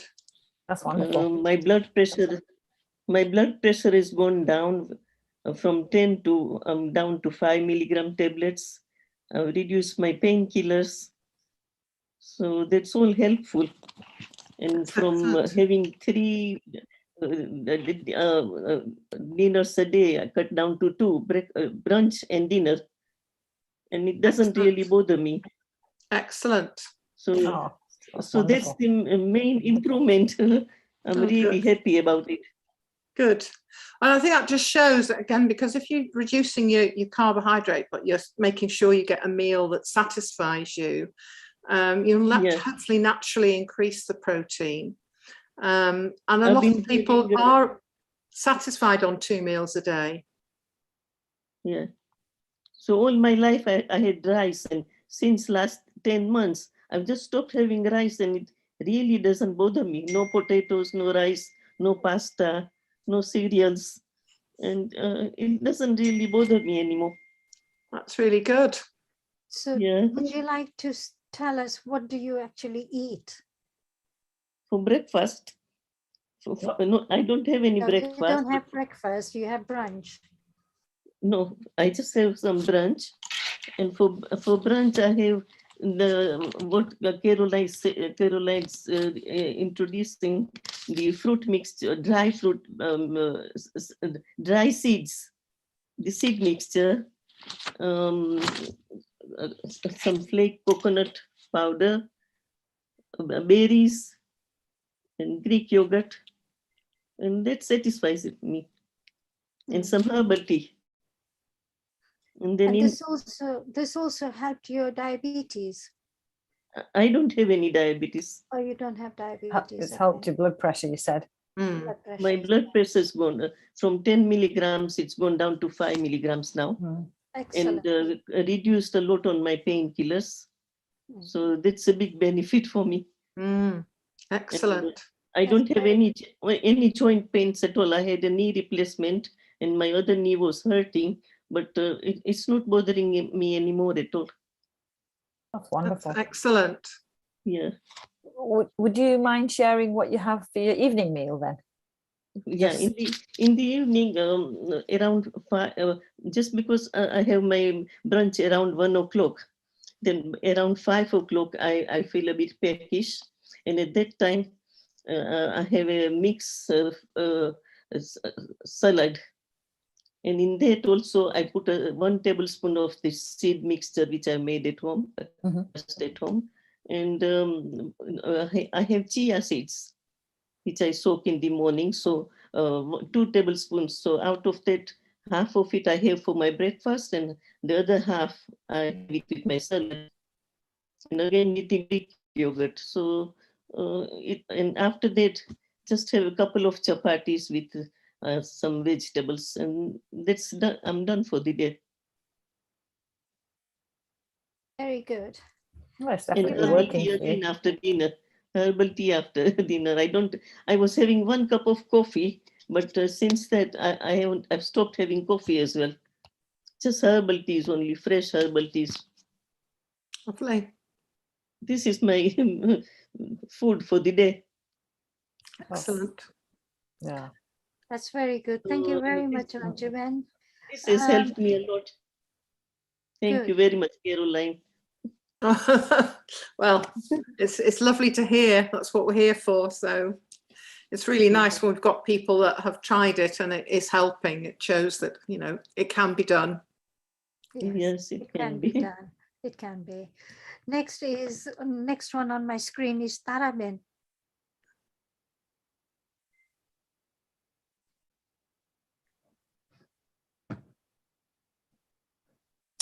Hello, Panna-bin. Hello, Caroline and Daksha.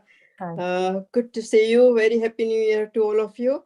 I just wanted to say I've been away for 6 weeks since November, beginning of November. Went to visit my family in Canada, my daughter and grandson and my son-in-law. So obviously it goes without saying I have put on some weight, being away, having nice food and all that. So I'm really committed to lose weight in the new year and be more healthier and focus on my health more than anything else, you know. But like Ranju said earlier on, she is my sister. And since last year, I joined this group in January. I've had a lot of benefits attending all these seminars and all the information given to the group, and also doing yoga on Saturdays taught by Nina Ben. This has really benefited me a lot. But like I am trying to do the intermittent diet every morning. I have a late breakfast, lunch, like brunch thing. Don't have early morning breakfast at all because I do my seva in the morning and devote my lot of time in my praying in the morning and do all the puja and everything. And because I'm retired, you can call it sub-post mistress. I've worked for 17 years now. So I said, that's enough, you know, and I have to devote more time to myself now and look after my health and anything else, you know, and look after the family and enjoy the grandchildren and stuff like that. But yeah, and joining this group has given me a lot of benefits and I really enjoy, although I would like to do more stuff that's provided by all the different groups, but unfortunately I can't do it. But Caroline, you have been wonderful giving all the information about the low carb diet and Panna-bin and Daksha-bin. You have been very, very helpful. But doing intermittent diet has also helped me losing some weight. Before Christmas, I lost quite a bit of weight, but then I want to go back onto it again as well. But have fresh bowl of fruit in the morning for my breakfast, and then some oats with chia seeds and flax seeds and all that mixture of all that. It's helping me. And a cup of freshly ground ginger and green tea. I make a cup of tea like that, and that's all for my meal for the rest of the day. In the late afternoon, I have a couple of more dry seeds and fruits and whatever. If I want, I like to have some almonds and not cashew nuts, but maybe some pecan nut and almond and stuff like that. And in the evening, I have one chapati and lot of lentils. Like I like green spinach and green vegetables and lentils. And I have quinoa, no rice, but quinoa and dal and stuff like that. And like yogurt and cottage cheese. So that's helping me. Good. Have you tried, instead of the herbal teas, have you tried Moringa tea? Moringa tea, no, I haven't, Panabin. Actually, I would like to. Somebody else said to me as well. So what time during the day do you have that? That you can have it anytime. Anytime. Even like during the daytime, Sektani Singh, Saragwani Singh, leave it in the fridge and boil it as much as you want to. Make it until it's the sticks are really mushy. Yes. Drink that. It's brilliant. It really is. So that helps to lose the weight, and it helps for the diabetic as well. Although I'm not diabetic, but I've been watching, don't have any sugar in my tea or coffee at all for last 20 years or so. I've stopped completely, no sugar. But if I want, I have the satvia, the fruit sugar. I have that for my stuff, So I will try, Panabin. I'll try that. Because, Mukta bin Shah sent me the link for the moringa powder and seed, and so I've been following that for many other things, and one of them is for making the tea as well, moringa tea. So I'm going to try that. The leaves are really good. They're bitter, but they're good for you. I must admit, Caroline, my sugar is very high. It's hit the roof, and it was 26. I started taking this moringa. Yes, I started taking the moringa leaves, organic leaves powder every morning, and Cash just adds it into my hot drink, which he makes every morning with all the other varieties of ingredients. And he just adds half a teaspoon of moringa leaves in it. And I've been prick stick testing myself, and guess what? It's been 2 weeks, 2.5 weeks. It is now 11.1. Gosh, that's much better. From 26, I jumped to 11 points, which I really am pleased to announce that moringa leaves does work. So where do you get it from? Where can you get the moringa leaves from? I got mine from Amazon. Oh, okay. I got the organic one from Amazon. And I tell you, it's a big 500 pack, 500 ml pack, and that will last you for ages. So it is good. And somebody in our cookery lesson, group also added moringa powder in the puri or tepla or something like that. You know the chapatis, Carolyn, I'm talking about eating chapatis with curry leaves and that. That's where they've added moringa powder as well. And apparently it seems to be very good. I'll have to have a look at that. Moringa leaves you can buy from Sri Lankan shops. All the Indian shops sell them as well. But I'm not sure whether they're organic, but I do know Holland and Barrett sells organic. So try Holland and Barrett as well. And like me, I'm shielding from everything, so I can't go shopping, but sit at home and Google on Amazon. That's where I got it from. And if you don't like it, you can send it back. So that's it. But thank you very much, Taramin. That was wonderful. Thank you. You're welcome. I'm glad you have been enjoying since you joined in. And now the next one on my screen is Naina Ben.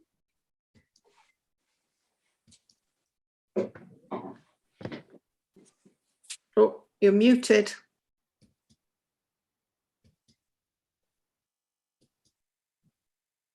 Hi, Happy New Year to all, and thank you, Caroline, for the talk. I'm blessed that I don't have any health issues. But having said that, my diet has been very good because I've got a husband and my son who are very much into controlling the diet and looking what they eat. And a lot of things that I thought of thinking that the protein, excess protein causes cancer and this and that. And I'm sure I'm pleased to hear Caroline has clarified that that's not the case, because my son was eating eggs and I was thinking, no, can't be good for him with cholesterol and things like that.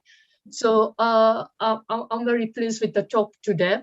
Good. And the only thing that I have got an issue, which I'm thinking is could be to do to a deficiency of protein, is that I tend to go for more. I've got a sugar, sweet tooth. So I tend to go for biscuits and things like that, a lot more, carbohydrates more. But I think I'll have to now watch my diet and try and choose more healthy foods. Mm-hmm. But apart from that, I think it's just consistency and sustaining the diet and not going for easy junk food, which happens a lot when you go on an empty stomach, go shopping, and then you come up getting all those biscuits and bread and things like that, which are no good. But otherwise, thank you. This keeps us going. Oh, good. Well done. Good, yes. Oh, thank you. Well, yeah, you've hit the nail on the head. The supermarket people know what they're doing with the way that they promote various foods and have the smells of the baking bread and everything. And if you're hungry, it really is then hard to resist. So try to eat before you go shopping. But also, you know, I'm pleased you haven't got any specific health issues. But it still doesn't hurt to stick to real food as much as you can, and never be frightened of real food. The stuff we should be frightened of is the stuff that comes in packets that's gone through a factory. So you're right to be wary of the biscuits. I sympathize because I have a sweet tooth, but you know, they are designed to make us want to eat more, and they're not designed to do our health any good at all. So focus on the real food. But you are allowed to cheat sometimes. Occasionally. The problem is it's hard to cheat occasionally because as I said earlier, those savoury snacks as well are very, very carefully crafted to fool our bodies and to make us want more, but they're not doing us a scrap of good. The only thing that they're doing is improving the profits of the firm that makes them. They're not doing us any good. So we have to kind of keep up here, reminding ourselves that nature knows what we should be eating. We need to try and eat more of that and less of the rubbish. Very true. Thank you very much, Naina Ben. I'm so glad you have joined us from the beginning and you've achieved quite a lot. But with all this, yoga is another thing to keep you active as well. So try and join our yoga classes as well. We do it Friday afternoon at 2:30 and also Saturday morning at 10 o'clock. So try and join them if you can. Not just yoga, Zumba as well. So there is activities we do to keep you going. No, definitely. That's on my list, Zumba especially, and having a fun time, but slowly getting there. Yeah, one thing at a time. Thank you. One thing at a time. Please do try and join in. Ina Ben does really good yoga. She's a good teacher. I look forward to Saturday mornings. Yes, thank you. I don't know if Shada Ben wants to talk about anything because she's not got her video on. Shada Ben, are you keen to say something? No. The next one on my screen is Mayuri Ben.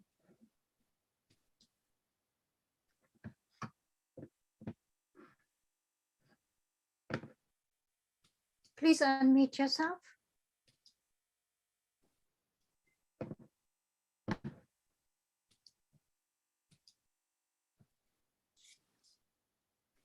We can't hear you. Unmute yourself, please. Yeah. You've unmuted, yeah. No. Can't hear you.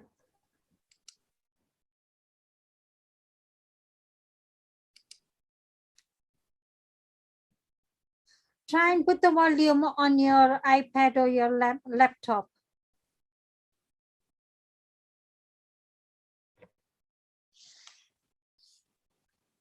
We can't hear you.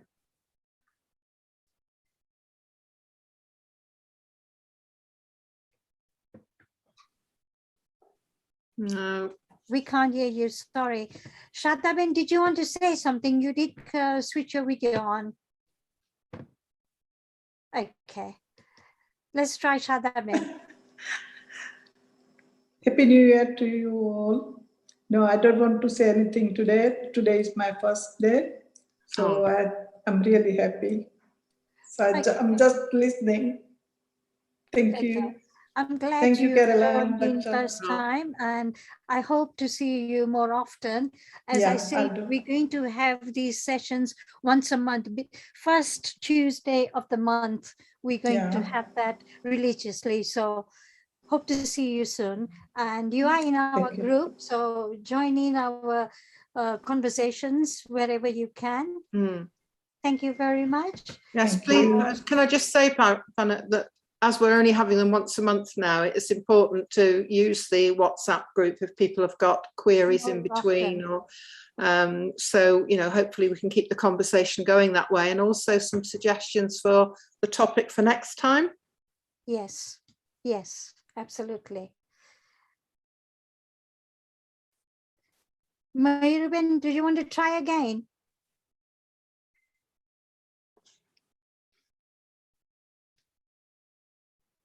No, I don't think she can use it. Okay, next one is Rashmi Ben. Yeah.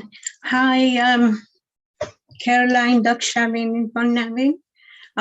Basically, you know, having joined this group, I think I've gained so much knowledge and tried to implement what I was before, because I'm diabetic type 2, and it did help me. And during the lockdown period, I was doing yoga, which brought my diabetes. It was high sugar level, and it did come down.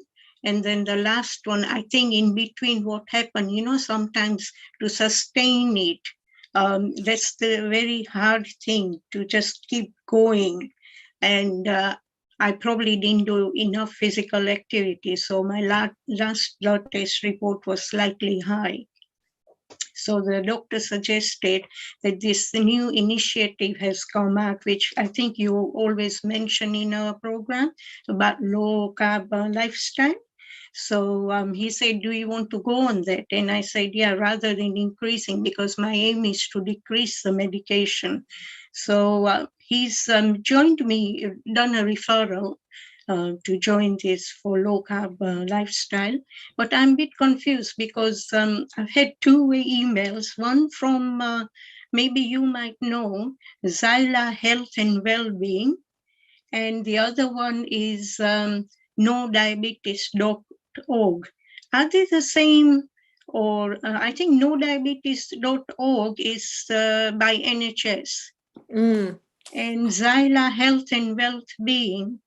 I did. That's spelled XY. XYLA. I'll have to look it up, but they are using a lot of private companies to provide NHS courses. So I don't really know why you're getting an email from both of them. But because I have a feeling one of the other doctors, you know, referred to one, and then the link, when I went on the link, I couldn't. So they said, ring your GP again. So the other doctor probably referred me to Zyla. And since I got the letter and everything, I got in touch with them. And I had a telephone conversation with them, and they said, of course, it's starting in January. So, you know, I just have to find out which one I should be going. But I think it could be part, no diabetes could be part of Zyla as well, because it's so confusing. I try to, there's no telephone number to ring No Diabetes. The only thing is I'm confused is, which one I should go on, because I don't want to waste time, because it's a year's for a period of 1 year.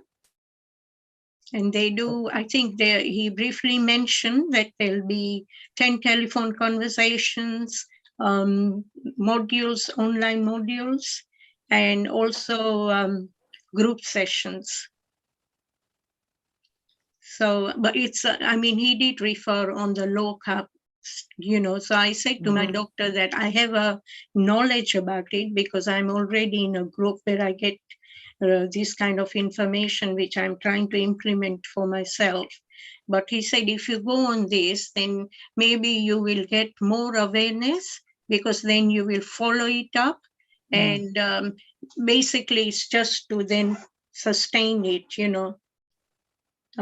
so that, I guess if I get my medication down, it will motivate me to follow it up more. That's why, because I'm vegetarian and I don't eat eggs, it's very difficult to work out your meal plans and things like that sometimes. In case if you are hungry, and like the other lady was saying, you go for a couple of biscuits and that spoils it, isn't it? Or something like that, snacking. Yeah. So I've just looked up Xyla Health, but it doesn't help, unfortunately, on their website. It doesn't tell me what approach they use for diabetes. But it does say they work with the NHS. So I think they're one of the companies that's contracted to give diabetes support. But I don't know what their approach is. It's I think it would be low. They're not going to put me on those shakes and things like that, because that's not what my no. And I did tell him when I had my interview as well, because it's not so much of as a weight to lose. It's just keeping in control and then coming to a good level of sugar, because if it keeps going up, down, maybe I'm doing something wrong. Either not enough activity. Do you test your blood sugar? I do. And sometimes, it's 7 or 8. But, the aim is to go down, isn't it? Yeah. Because one of the things that can be really helpful is to have one of the continuous glucose monitors that you can put on your arm, and it works with your phone. You've got a smartphone, and that gives you a continuous readout. Unfortunately, they're not available on the NHS routinely for type 2 diabetics, but it's worth buying one, even if it's just for the 2 weeks. Each one lasts for 2 weeks, because that way you can see very easily which foods affect you more than others, because everybody's different. Some diabetics can tolerate a certain amount of even rice, whereas others, a tiny amount of rice sends their blood sugar soaring. And so using one of those, it means you're not having to prick your finger umpteen times a day, but it really helps you to learn what foods cause you more problems. Yeah, so that's something to bear in mind. Yeah, because rice I was eating, but that I've cut down. And even if I have brown rice, but it's Fortunately, it doesn't matter what color it is, it has the same effect. It's the same effect, isn't it? Yes. But it's not like I used to have. But maybe, like you say, it's trying to train yourself, like the other lady was saying, how she's cut down, isn't it? Lunchtime only, and then 1 meal in the evening, like 2 meals per day. So that can work. So I'm hoping that this would be helpful. Let us know. Let us know on the WhatsApp when you get more information. Yeah, I will. But I thought I'll just mention this time because I was confused if it's. But you say Xyla is part of NHS. Well, they're a private company, but it looks like they do have NHS contracts. Yeah. But I can't tell from the front page of their website what approach they use with diabetes, but hopefully it will be low carb. Yeah, it is low carb, definitely, because that's what my doctor said to them as a referral, that she just needs to go on low carb. So that's okay, isn't it, Caroline? Yes, yes. And hopefully I achieve and I'm able to give good results. Yes. Yeah. And hopefully we'll complement what they tell you. Yeah, I will Thank come you back. very much. Thank you. Thank you, Rashmi. Pannabin, I just need to tell about this breakfast which I'm taking very late brunch. In the beginning, my kids used to tell me off that, Mom, you are not eating any food for 16 hours. That's not good for you. But it just doesn't bother me, because No, by it doesn't. Like Caroline said, intimate.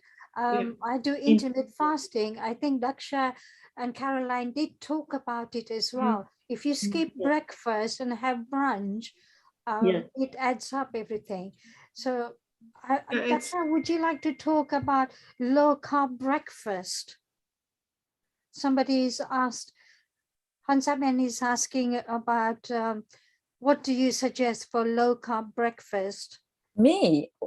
Well, I eat eggs. So my typical breakfast is maybe some scrambled eggs. I cook it in a little bit of ghee. And usually I have green beans and kale. That's like, sometimes I'll change it and have mushrooms and tomatoes. You can have spinach. So usually my breakfast does involve vegetables because I eat twice a day. So to maximize on, like, you know, getting as many vegetables and the variety. Like in the evening, it tends to be cauliflower, broccoli, those kind of vegetables, cabbage, you know, like the spring greens. If I'm eating Indian vegetables, it might be binda or tindora, or, you know, those kind of things.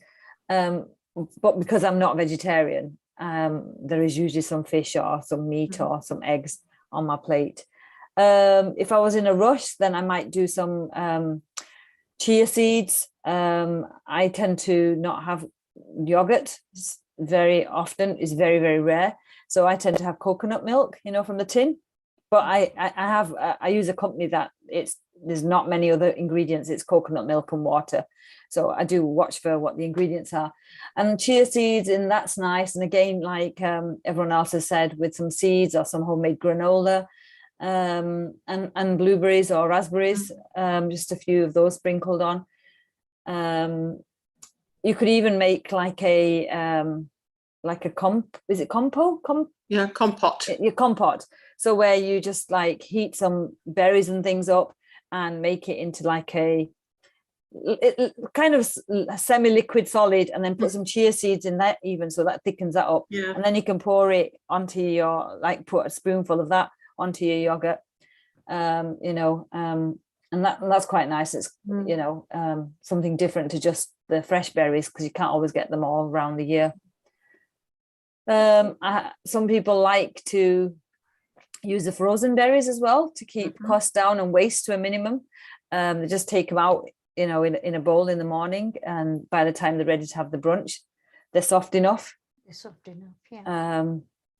So yeah, they're the kind of things I eat. And also there's low carb keto buns as well, but again, they've got eggs in them. But I think the thing to remind people about, it's only Mr. Kellogg that suggested there's certain things you eat at breakfast time. So there are no rules.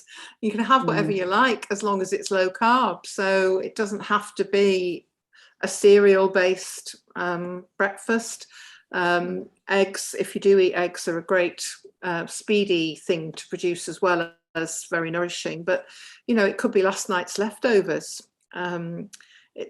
We become a bit fixated because the marketing people have persuaded us of certain things we eat in the morning and certain things we eat later in the day, but there are no rules. So the important thing is to focus on, are you getting protein and vegetables with each meal?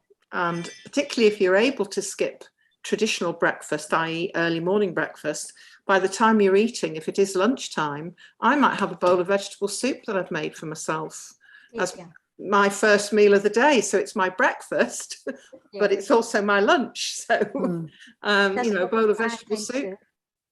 Yeah. So, and if you're vegetarian, you can add a bit of a small amount of lentils or something like that to boost the protein in it. And that's a really nutritious lunch. You can make some low carb bread. You can make low carb bread in a minute in the microwave with a little bit of ground almonds. If you eat eggs, you can an egg added into that. I'm sure there's a vegan version of it. But you know, you can produce something that's a bit like a muffin to go with your soup or your eggs very, very quickly. There's lots and lots of ideas on the old internet to help there, but don't be fixated by it's breakfast, therefore it can only be certain types of food, because really you can have whatever you like as long as it's healthy. Thank you. Thank you, Rashmi Ben.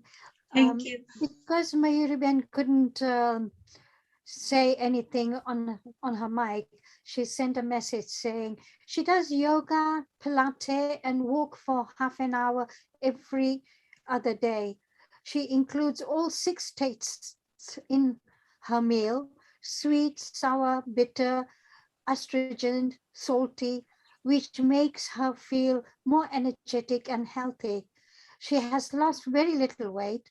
She wants to work more towards low carb diet as she have high blood pressure on medication.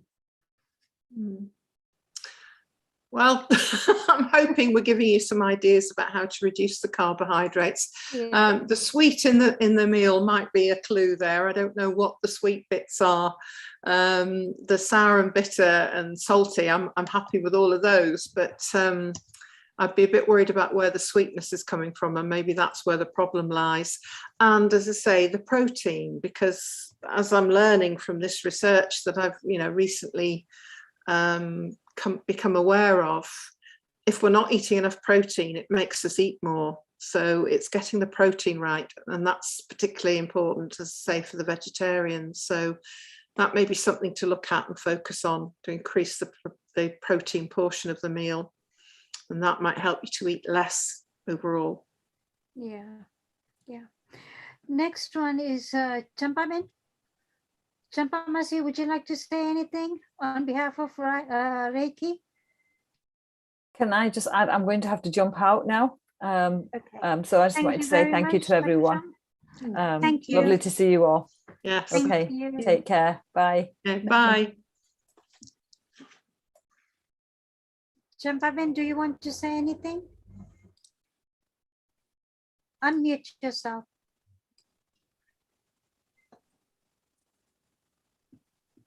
Unmute yourself.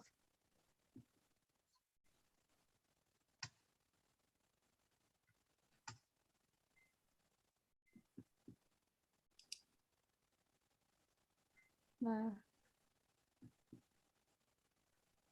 I don't think she knows where to unmute.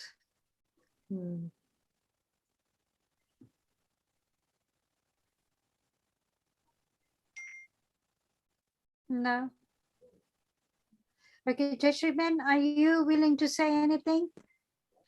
Yeah, Panna-ben, thank you, Caroline, and Daksha-ben has already left, but thank you to her as well. This is the first time I joined this Zoom session, and at first I thought, should I stay on this? But as Caroline was talking about this, I grew into this conversation, listening to her. At first I thought, oh no, this is boring because my diet is very different. I'm a foodie person, and this has really, really helped me and motivated me by everybody's talk and how people look after their health. And it's very, very important because recently I had a bit of a health issue, and not a big health issue. And I had to have protein in my diet, and I'm a vegetarian. So this has given me a lot of good idea. But when I was in the hospital, when my sugar used to go high, like up to 13, they used to measure my it's called carotene, I think. And they used to let me off with that, because if the carrot, I think it's called ketones, sorry, not carotene, Yes. ketones, yes. So if the ketones are okay, they let you off. They don't worry about it now.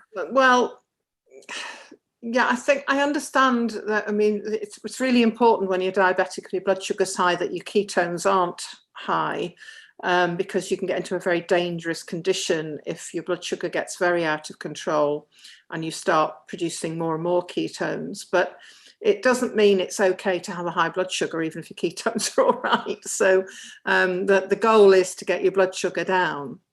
That's why we like to look at low carb eating, so that we keep the carbohydrates, because all carbohydrates get broken down to sugar. So the more you reduce your carbohydrates, the better. And therefore, in order to be satisfied and well nourished, you need the protein and the healthy fats. So hopefully, if you keep coming to these groups, we'll be talking more and more about the other aspects of the diet as well. But I hope tonight has helped you a bit to know where to focus on. I'm going to try and behave myself now, because I've been very, very naughty girl, to be honest. And I do feel guilty now after listening to all these lovely ladies, how they look after themselves, and it's very, very important. So, and I'm going to ask Panna to, I'll message you, and if I can join this group, and I'll try and join every month, which is which has been helpful. At first I found it boring, because I thought, what is all this? I had no idea. But as I was listening to Caroline, I started growing into her conversation, and I started to digest what she was telling. And it's being a vegetarian is very difficult. But recently I've been having a piece of cheese, like the little snacks you get. I've been trying to have that for protein, and to be honest, I've been having cheese toasties, like to have a protein, and try to have more vegetables. It does make a difference. The diet definitely makes a difference in your lifestyle. That's all I can say. But thank you very, very much, Panna, Caroline, and Daksha has already left. So everybody have a nice evening, and I'll see all of you in your next session. Yes. Okay. Thank you very much for joining us, Jayashree. But if you want to catch up with our old videos, which are on YouTube, you can catch up all the subjects, different subjects we've talked about. So it's all on YouTube. And if you want to join into our group, as Caroline mentioned, we're going to talk in the group within, discuss whatever anybody has a problem or not. So that way you can catch up, and then we can discuss it on the first week of every month. So send me a message if you want to be added. Pannaben, I have a question about Moringa. Recently, I have been thinking about Moringa, but I've heard Moringa, I don't know how to explain in English, Caroline, garam lage, it's warm. It's warm for your body. Garam lage che kanaine Moringa powder. I thought it's a thanda. Moringa is not a warm thing for your body, no. I don't think so. Maybe it definitely brings glucose down, glucose level. Yeah. Yeah, it's worth trying then, yeah. Yeah. And you'd only take half a teaspoon, isn't it, every morning? It depends on your taste of the bitterness, how much you can take. Yeah. Because the more bitterness you can take, it's better for you. Yeah.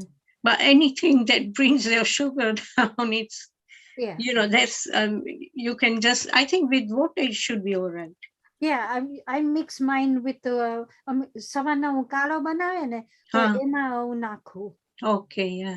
And I drink that in one go, so the bitterness goes in me anyway. Yeah. And I can get it from Holland and Barrett, ne? Yes, you can get it from Holland and Barrett. Yeah, I'll see if they've got a smaller version. For trying first. Yeah, and then it's worth trying it. Thank you for telling us. Yeah. I have got Moringa tea bags, which I'll start using it from tomorrow. And Pannaben, if you can send the link for the Amazon, which Moringa powder you use, please. If you send me your number, are you in the group? I will put it down in the group. Put it in. I was in Ekadasi group and other group, but I left because it was getting too much memory and all that on my phone. I don't share in other groups what we share in low carb. So send us in this group, yeah. Okay, and the slides as well. But okay, I'll send you my number. Send me your number and I'll add you in the group, and that way you can follow us. And majority time, Caroline is always replying to the questions which are there. Caroline and Daksha. We keep an eye on the group. So please, especially if we're only meeting once a month, which unfortunately from my time at the moment is probably the best. Can we have fats for the next time? We've discussed protein, fats. You want to talk about fats? Yeah, good we can fats, do that. Good fats. It might be an idea, as we've got quite a lot of new people, to sort of go through the basics of the diet again. So we'll have a look at fats next time then. If it's okay with everyone. And then we can look at carbohydrate the time after, and what constitutes the right balance. Yeah. And by my reckoning, it'll be the 1st of February, Panna, the next one. Yeah. Tuesday, the 1st of February. Yeah. Okay. I don't know if Vasuben want to say anything. She's the only one who's on the screen. The others have got their videos off, so we're going to stop here. Vasuben, have you got anything to say? I mean, I do have chapatis for my lunch, and I also have some cereal for my breakfast. Now, is that any? And I also have a cup of tea with masala, no sugar. Is that good or not? That's fine. Are you diabetic? No, I'm not diabetic. That's fine. I mean, the lower the carbs, the better. But if you're not diabetic and you're not struggling with weight, then obviously some carbohydrate is okay. The important thing, though, I think for general health is to make sure you are getting a nice balance. So make sure you are getting plenty of protein and the healthy fats. But, for those of us that don't have a particular problem, then a little bit of carbohydrate isn't going to hurt at all. Is rice good or not then? Well, rice... I used to eat rice more than chapati, but now when I saw this program, I saw that chapati is better than rice, isn't it? Well, not really. Nothing's good. Not if you're diabetic. I'm not diabetic. Anything that's pure carbohydrate will get broken down to sugar, and ultimately that's not great for our bodies. So it's trying to keep all of those traditional starchy foods to a minimum. As we've said, and it all depends what else you eat, because as we've said, again, over the weeks, our parents and grandparents, when we look at what they ate, well, you could say, well, they ate a lot of wheat, they ate a lot of rice, but what they didn't eat is all the modern stuff that we also eat, all the snacky stuff. And it's the combination of those that is doing all the damage. So if you're having your chapatis, but you're not having sweet snacks, that's probably fine. But I would still, when I'm looking at my plate of food, try and go for more of the nutrients, which are the proteins and the fats, rather than too much of the carbohydrates. So try and get the balance more towards the carbs being the least amount on your plate and the vegetables and the protein being the greater amount. No, I have a sweet tooth, so I'll have to cut down on my sweet tooth. Yeah.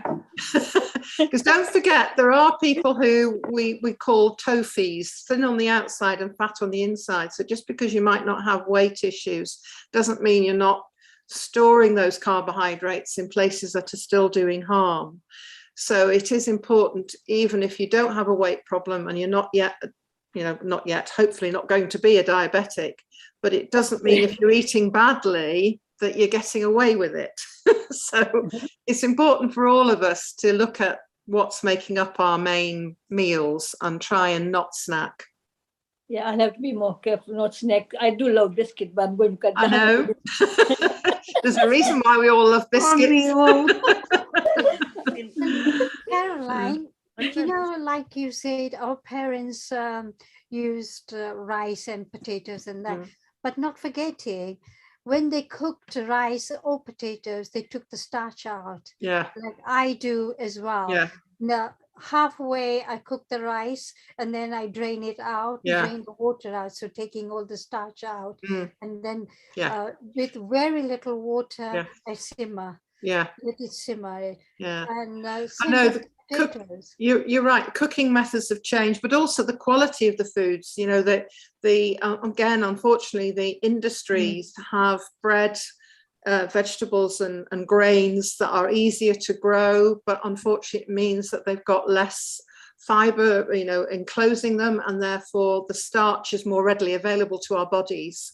Whereas our parents would have, an awful lot of it would have passed through. They wouldn't have absorbed it because they were sturdier grains. And so the quality of what we're eating now is not as good, as well as the fact we're eating other things as well, which are all contributing to too much of the carbohydrates. Yeah. Well, but is the moringa powder is the same as moringa leaves? Yeah. Same thing. Okay. Now powder judo hoy.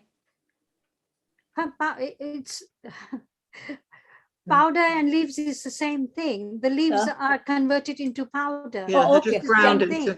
I have, because I do have moringa powder. Okay, so that's fine. That's the same thing, yeah. Okay, that's fine. Okay, I do use that. Yeah, so I do have it. What they say, the moringa sticks itself is very good. The leaves itself is very good as well. So the stem that the stem that comes with the leaves is very good to boil it and drink tea like that as well. Now, when you sing the dal banaviye we eat, shak banaviye, that's when we eat. So it's quite good. Yeah, it's very healthy that way. Yeah, okay, that's fine. Yeah, thank you so much, Panna. And thank you, Caroline. That's a pleasure. Bye for now. Bye-bye. Thank you very much. I enjoyed the session. So, Caroline, Radhika wants to share something. Radhika, would you like to switch your video on? Then I can put you on.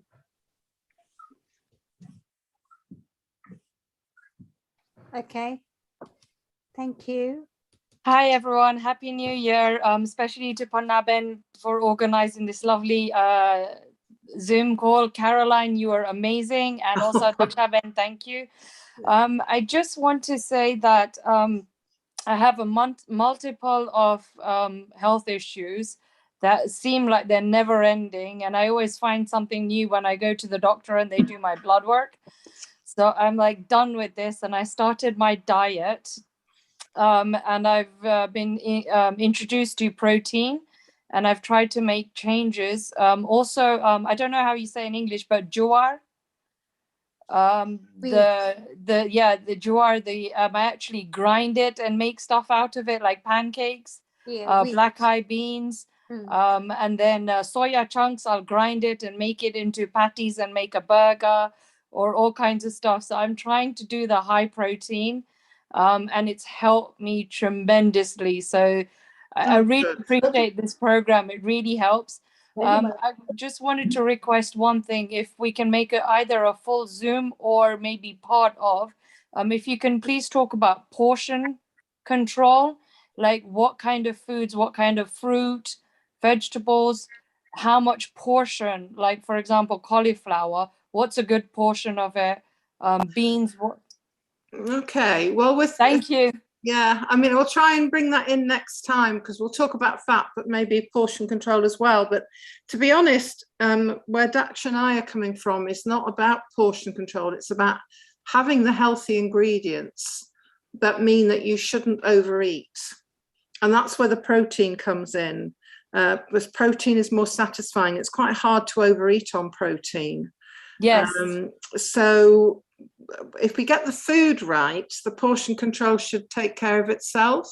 Okay. Because I had, sorry, go ahead. Yeah, but because those foods, the natural foods, don't contain the ingredients that make you want more and more. Yes. So all the man-made stuff is designed to make you want more and more. Whereas what Mother Nature produces, once you've had enough, your body will know. So it's trying to get the balance right of the real food so that your body, you know, is in charge of itself. Yes, I've been working on that for the past 6 months, because before I was just literally living on bread, butter and cheese, which I know is wrong because, you know, you are what you eat, which I never understood, but I'm making the changes now. So hopefully 90% of my illnesses will go, and whatever is left I can control and be okay with. Unfortunately, an awful lot of modern chronic disease is down to the diets that many of us have been eating, because we've not known how harmful that these modern foods are. So it's trying to get back to what nature really wanted us to be eating. So hopefully I'll try and enlarge on what I've just said next time. But really, as I say, the portion control has got out of hand, but it's got out of hand because we're eating the wrong things. If we get back to eating the right things, then the portion control hopefully sorts itself out. Thank you. So you can't eat too much cauliflower, you can't eat too much protein. You probably won't ever eat too much cauliflower, because I think it would be impossible to eat that much. So we'll try and tease that one out next time. Thank you very much. Lovely session we had today. Lovely. Radhika, what I can suggest is also automatically, if you start this low fat diet, low carb, eating real food, automatically your mind, your stomach will say, okay, that's enough. That's enough. In the beginning, you feel, okay, is this cottage cheese going to be enough for me? Or is this salad going to be enough with the cottage cheese? And in the beginning, I did a full plate. I can't even eat the full plate. I reach halfway and thinking, Panna, you're being greedy. That's enough. My stomach actually tells me I am full. My mind is telling me I am full. So because real food is much more satisfying. Yeah, it is very satisfying. And I this 100% agree. my brunch. Yeah, I totally agree. Like 6 months ago, I could eat a lot more. Now I can't eat as much. And I've also been doing the overnight oats with the seeds, the nuts. And even at night, I'll do sometimes breakfast dinner, in the meanings that I'll have mushrooms, tomatoes, egg. I do eat eggs. So I'll do, instead of having what I have for breakfast, I'll do it for dinner. And that satisfies me, and actually I can sleep better. I've got like ulcerative colitis and back issue, liver issue, so sleep apnea. So my, like, you know, everybody has help, you know, and it's just ongoing, and I'm just so exhausted about trying to get stuff. So I think you're 100% right with the food intake and the low carb diet. It's definitely going to turn a lot of their health issues around. It does help you. And I tell Hopefully you, so. When Caroline introduced us all this, I started following it, and it really did. I did lose weight as well with it. And now what I tend to do is, if I'm not sleeping very well, I actually have hot milk. And with my hot milk, I put a piece of ginger, ajwain, and cinnamon powder and nutmeg powder in there. Okay. And just a pinch of salt. And if you, well, I'm diabetic, so I don't put anything. But if you fancy a little bit of gore in it. Yeah, no, I can't, because I've got diabetes as well. Then I wouldn't advise you to put that. Boil that, drink that every night, and I'm telling you, you'll sleep like a baby. What about not having milk? Because I can't have dairy either with my ulcerative colitis. I'm like got a huge restriction. So would it be possible to mix with oats milk or something? Yeah, almond milk. Almond milk. Okay. Thank you Yeah. so much. Yeah. Okay, I think we've called it a day. We've gone over our timing, and thank you very much, Last thing, Caroline. can we have the Thank you. slides for Nabin? Can we have the slides on the group? Yes, I will. Yeah, I'll thank put you. the slides on. I will put the slides on.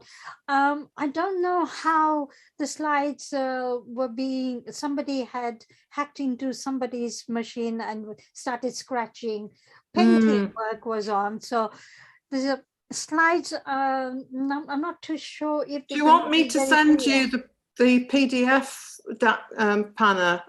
If I send it to your email address, then you'll have a clean copy to.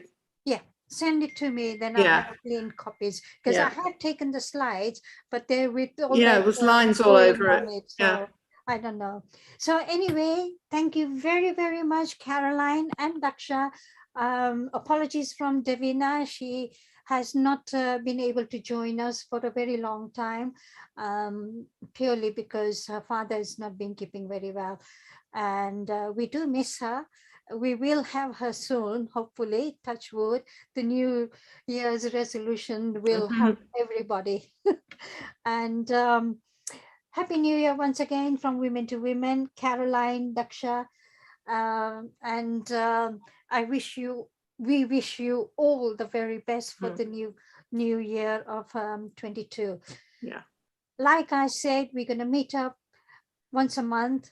And it works well with Caroline because, as she said, she's quite busy as well. And I've taken quite a lot on as well myself. Not forgetting, we've got Friday afternoon 2:30, we've got yoga, half an hour of chair yoga, and then at 45 minutes of activities. And then Saturday, we have 1.5 hours of yoga with the same lady. She's Patanjali expert, and beautiful sessions of yoga she does. And every time she brings somebody from India or Canada to teach us something new, new pressure points or oil pulling or something like that. And then we have Monday afternoons, we have Zumba for 45 minutes, and it's not very drastic. It is for our age group, so you will enjoy that as well. Anyway, I must stop here now. Too much chatting. Thank you very much, Panna, Caroline. Thank you. Pleasure. Bye-bye. Have a good January. Thank you. Thank you, Caroline. Thank you. I have sent Thank you. Send you the message. My name is Jayashree Shah to join me this group. Please, thank you.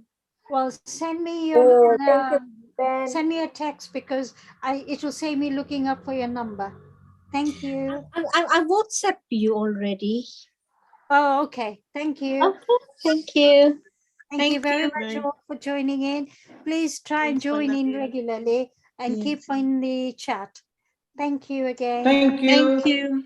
Thank you. Good night. Good night, all. Good night. Panna bau maja Ivy. Thank you. God bless you. God bless you. God bless you. Atlo bodo time apo. Yes, thank you so much. Okay, you're welcome all. Thank you. Good night. Good night. Bye. Thank you very much, Panna. Very nice. Jai Shri Krishna.